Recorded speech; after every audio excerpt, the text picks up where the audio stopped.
in today and answered 3-4 hours of questions. Do you think some Republicans would have backed off on the inquiry tonight, possibly, or were you guys hell-bent going forward no matter what? No, they're not going to hold back because we've requested thousands of emails that they still will not turn over. We've requested transcribed interviews with certain White House staff that they've instructed not to come. So the White House continues to obstruct, and I think you're going to see a clear message from the House today for the White House to cooperate with this investigation. What's the latest on that? She's coming. Yeah, she's coming. She's coming. Yeah, she's coming. We know. We definitely know coming.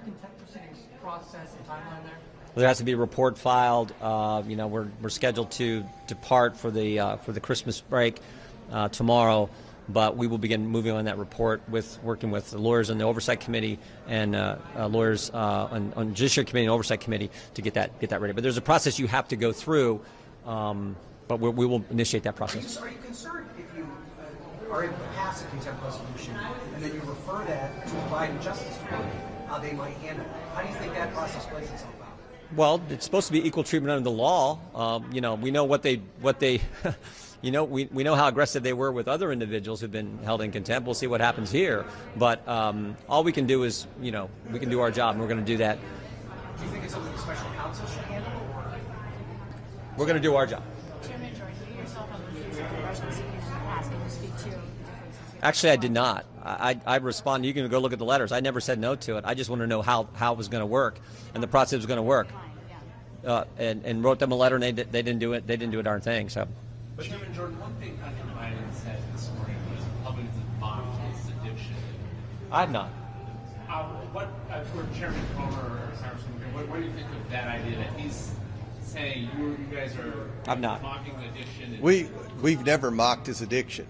Again, this is an investigation of Joe Biden. Hunter Biden's a key witness because we have a simple question, and the majority of Americans have a question. What did the Bidens do to receive tens of millions of dollars from our enemies around the world? That's a simple question. Every American wants to know. What did you do to receive the money?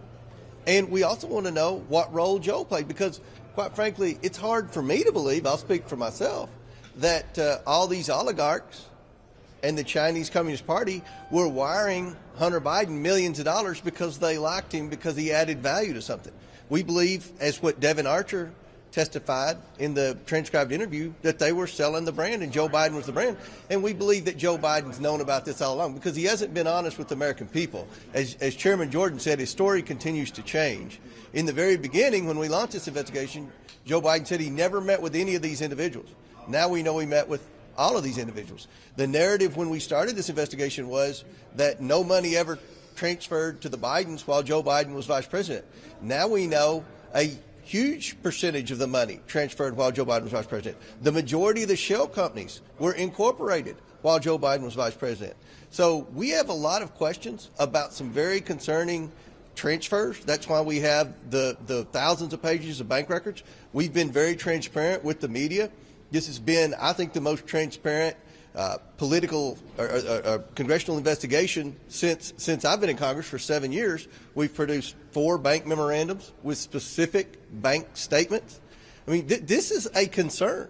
This is about public corruption at the highest levels. And, the president's son does not get to set the rules. I mean, he's had a pretty good run with the Department of Justice, with the IRS, and with the FBI. But these 2 committees are going to hold firm. We have taken steps to go by the book in this investigation. Now we're in the phase where we do the depositions, and what he did today is unacceptable.